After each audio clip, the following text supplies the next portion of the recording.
Hello, and welcome back to our deep dive. Today, we are taking a slightly different turn. Indeed, we are. Yeah, usually we are unpacking complex articles or dissecting the news or, analyzing trends in technology. But today, we are turning the microscope onto the very tool we use to communicate those ideas. The English language itself. Exactly. And we often treat language just as a utility, right? Mhm. A way to get information from my brain to yours. But language is also a map of human psychology. The way we structure our sentences reveals how we view the world, how we view time, and perhaps most interestingly, how we view the things that are not real. That is exactly where we are going today. We are exploring the architecture of the imagination. We are going to break down how English handles dreams, fantasies, and the impossible. It is a concept linguists call the second conditional, but I prefer to think of it as the dream state. Oh, I love that, the dream state. Before we get into the nuts and bolts of the grammar, take us there. What does this sound like? Well, I want you to imagine, just for a moment, a completely different life. Listen to the rhythm of this thought. If I had $1 million, I would buy a private island. I would never work again. I would swim in the ocean every single morning. Okay, stop right there. Snap out of it. You do not have $1 million. We are in a recording booth. It is raining outside. You have a job to do. I know. It is a tragedy, really. But notice what just happened. I was speaking about now. I was describing my current desires, Right. but I was not describing reality. I was describing a parallel universe. And that distinction, that gap between the world we live in and the world we imagine, that is the core of today's deep dive. This is episode 45, The Dream. Precisely. In our last language session, we talked about the first conditional. That was the grammar of real possibility. If it rains, I will get wet. That is cause and effect. It is solid. But today, we are throwing facts out the window. Yep. We are talking about things that are 0% true right now. Illusions, fantasies. And why does this matter? Because human beings spend a massive amount of time in this state. We are constantly asking, what if? We are constantly projecting ourselves into better situations. And if you cannot do this in English, you cannot share your hopes or your dreams or your imagination. You are stuck in the boring world of facts. So our mission today is to give you the key to unlock that door. We are going to teach you how to build imaginary situations. And we are going to teach you the most polite, empathetic way to give advice. Because strangely enough, in English, the best way to help someone in the real world is to take them into the dream world. Let us dive in. Let us start with the basics. Okay, if I want to build a dream, if I want to construct a sentence that tells you this is not real, how do I do it? Just like any conditional sentence, you need two components. You need two halves to make the whole. You need the condition and you need the result. The condition is the part that starts with if, right? It sets up the scenario. Correct. The if clause. This is the foundation. But here is the twist. This is the part that makes students look at me like I have lost my mind. To build the if half of a dream about the present, you must use the past simple tense. The past simple. Okay, let us pause here because this is the biggest stumbling block. If I say, if I had $1 million, the word had is the past tense of have. It is. But I'm not talking about the past. I'm not talking about last year. I'm talking about right now, today. Why on earth does English force us to use a time word for the past when we mean the present? This is where we need to look at the psychology of language. It is about distance. Distance. Okay, explain that for us. Think about your physical reality. What is real? Real is you can touch. It is right here. It is close to you. I have a microphone. I am sitting down. The present tense represents closeness. It represents reality. Okay, so reality equals close. I am with you. Now think about a dream. Think about a fantasy. Is it close?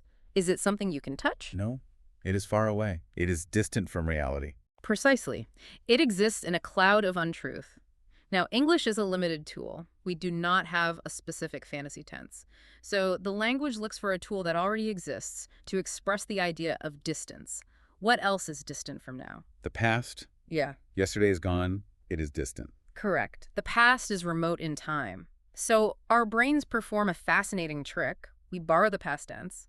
We use it not to signal a distance in time, but to signal a distance in reality. That is actually really beautiful. It is like a metaphor. It is a structural metaphor. When I say, if I had $1 million, I am using the past tense to push the money away from me. I am signaling to you this money is not here. It is distant.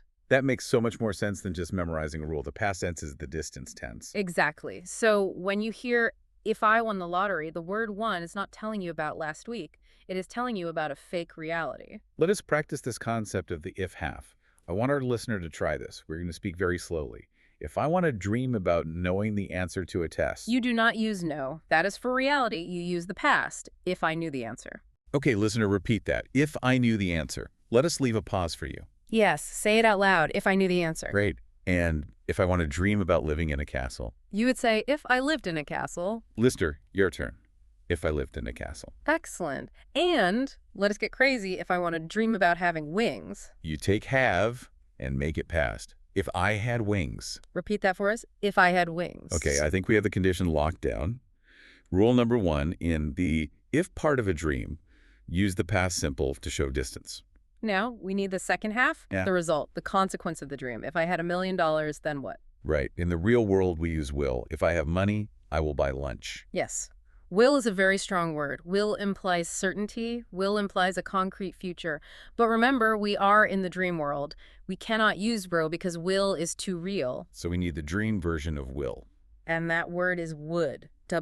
W-O-U-L-D. Would. So it's such a strange word to pronounce for learners. The L is completely silent. We do not say would. It rhymes with wood, like the tree. Or good. Would.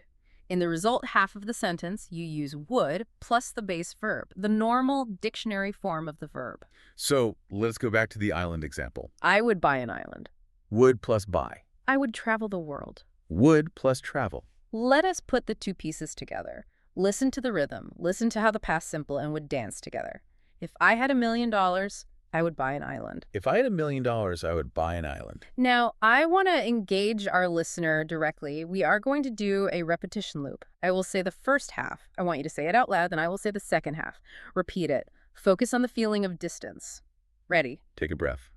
Get ready to speak. If I had $1 million, Say it out loud. I would buy an island. Keep going. You were doing great. Excellent. Now, here is a pro tip. If you want to sound natural, if you want to sound like a native speaker, you rarely pronounce the full word would. That is true. We are lazy speakers in English. We contract it. Right. We squash it. I would becomes I'd. It is just a soft D sound at the end of the pronoun. I'd buy. I'd go. I'd see. If I had wings, I'd fly. That flows so much better. Yeah. It connects the dream to the action instantly. I'd fly. So we have the basic formula, if plus past simple, would plus base verb, but English is flexible. We can move things around. Ah, the flip. I love the flip. You can put the result first and the condition second. Does the meaning change? Not at all. The meaning is identical, but the emphasis shifts slightly. Oh. When you put the result first, you are highlighting the desire. So instead of, if I had money, I would buy an island. You say, I would buy an island if I had the money. I would buy an island if I had the money. Notice a tiny grammatical detail here. When if is at the start of the sentence, we need a comma in the middle. We get a pause. But when if is in the middle, No comma. no comma. The word if acts like the glue. It connects the two ideas seamlessly. Let us try another example of the flip. How about that superpower example again? Good choice. Let us dream about flying. If I had wings, I would fly. Now flip it. Put the flying first. I would fly if I had wings. Try it with the contraction. I'd fly if I had wings. Listeners, say that with us. I'd fly if I had wings. Perfect. Now, life is not always positive. And dreams are not always about adding things. Sometimes we dream about removing things. Sometimes we want to say what we would not do. The negative. This is where the logic requires a bit of focus. To make the second conditional negative, we need to look at our two halves again. Let us start with the if half, the past simple half. How do we make the past simple negative? Use the helper word didn't. D-I-D-N apostrophe T, didn't. So if I want to dream about not having to work, If I didn't have to work. listener, try that. If I didn't have to work, Very good. Now look at the result half. We need to make would negative. we add not, would not. But again, contraction is key. Yes, wouldn't. W-O-U-L-D-N apostrophe T, wouldn't. So put it together for us. If I didn't have to work, I wouldn't wake up early. That is a sentence many of us can relate to. Let us repeat that. It is a bit longer. If I didn't have to work, Say it out loud. I wouldn't wake up early. Nice and clear. Let us try the flip with a negative. This is common when we are complaining about something. Right. Let us talk about where we live. Maybe you live in a very cold city. You hate the cold. The only reason you are there is your job. So you want to say, I only live here because of the job. In the dream world, you say, I wouldn't live here if I didn't have this job. Or I wouldn't live here if I didn't like the weather. Wait, no, that means I do like the weather. Logic trap. Let us try it. I wouldn't live here if the coffee weren't so good. There we go. I wouldn't live here if the coffee weren't so good. This brings me to a very serious warning, a red alert for our listeners. We have talked about the past simple. We have talked about would. But the danger is mixing them up. What is the danger zone? The danger is mixing the conditionals. This is the most common mistake I hear from learners. What does that sound like? It sounds like this. If I have $1 million, I would buy an island. Ooh. That actually hurts my ears a little bit. If I have, I would. It hurts because it is illogical. If I have uses the present tense. It signals reality to my brain. It tells me this is possible. But then 1 second later, you say I would, which signals a dream. You are sending mixed signals. You are mixing the real world and the dream world. Exactly. Yeah. You are lying to the listener's brain. You must match the tense. If you use would, you must use the past simple. So you cannot say, if I go to Paris, I would see the Eiffel Tower. No, that is a crime against grammar. You must say, if I went to Paris, I would see the Eiffel Tower. Or, if it is a real possibility, if you have a plane ticket in your hand, you say, if I go to Paris, I will see the Eiffel Tower. Exactly. Match the past with the would, match the present with the will, keep your worlds separate. Okay, we have the logic, we have the formula, we have the warning. But I have a feeling there's an exception coming. There is always an exception. English loves to break its own rules. Tell us. We are ready. We established that we use the past simple in the if clause. If I had, if I went, if I knew. Yes, that makes sense. Now, consider the verb to be. In the real past tense, we say I was, he was, she was. I was tired, he was late, she was happy. Standard stuff. However, when we enter the dream world, the second conditional, something strange happens to the verb to be. The word was disappears. Disappears. Like, completely. It is banned, deleted. In the formal rules of the dream world, every single person gets the word were. Wait, everyone. Even I. Especially I. You do not say, if I was rich. You say, if I were rich. And he. If he were taller. And she. If she were the boss. That sounds, I do not know, fancy. It is the subjunctive mood. It is a very old part of English. No. And just like we use the past tense to show distance, using were instead of was is like a flashing neon light that says, this is not real. It's an extra flag for the listener. Exactly. If I say, if I was rude to you, it implies I might have actually been rude. If I say, if I were rude to you, it means I am definitely not being rude. It is a hypothetical. Now, I have to ask, if I say, if I was rich at a party, will people laugh at me? No. In modern, casual spoken English, was is very common. You will hear it in pop songs. Justin Bieber does not sing, if I were your boyfriend. He definitely does not. But if you are in a job interview, if you are taking an exam, if you want to sound educated and precise, use were. It is never wrong. Was can be wrong. Were is always right in the second conditional. Okay, so the safe bet is were. Now, this leads us to the most practical part of today's episode. Because honestly, we do not always talk about winning the lottery or having wings. Yeah. But we do something else every day where this grammar is essential. Look at advice. Advice, yes. This is where the warmth comes in. Imagine your friend is in trouble. Maybe they have a difficult problem at work or a relationship issue. You want to help them. But you do not want to be bossy. You do not want to say, do this or quit your job. That is aggressive. Correct. You want to show empathy. You want to say, imagine I am you. Imagine I am standing in your shoes. So we use the second conditional. We use the were rule. If I were you. That is the magic phrase. If I were you. It is the ultimate tool for diplomatic advice. You are figuratively stepping into their body. You are aligning your perspective with theirs. If I were you, I would. If I were you, I would take that job. If I were you, I would apologize. And the negative works beautifully here, too. If I were you, I wouldn't eat that sushi. If I were you, I wouldn't worry about it. It is so much nicer than don't eat the sushi. It preserves the other person's autonomy. You are not giving an order. You are sharing a hypothetical reaction. It is social gold. I want to drill this specific structure because it is so high frequency. Listeners, I want you to internalize this rhythm. If I were you, I would. Or, if I were you, I wouldn't. Let us practice it. Imagine I have a toothache. A really bad toothache. Give me advice. If I were you, I would go to the dentist. Good. Now listeners, repeat that. If I were you, I would go to the dentist. Say it out loud. Perfect. Yeah. Now let us try a negative piece of advice. Imagine I want to buy a very expensive, very ugly car. Oh, please do not do it. Give me advice. If I were you, I wouldn't buy that car. Repeat that, listeners. If I were you, I wouldn't buy that car. Speak up, nice and clear. Do you feel that? It is softer. It creates a connection. It says, we are in this together. Precisely. Connection, not just correction. Okay, we have talked about the theory, we have talked about the formula, we've talked about the war rule. My brain is getting full. It is time to stop thinking and start doing. It is time for the drill. Listeners, are you ready? We are going to enter the dream world. Here is how it works. We are going to play a game called Reality versus Dream. I will be the voice of reality. I will give you the cold, hard facts about a situation. And you, the listener, must instantly change it into a dream.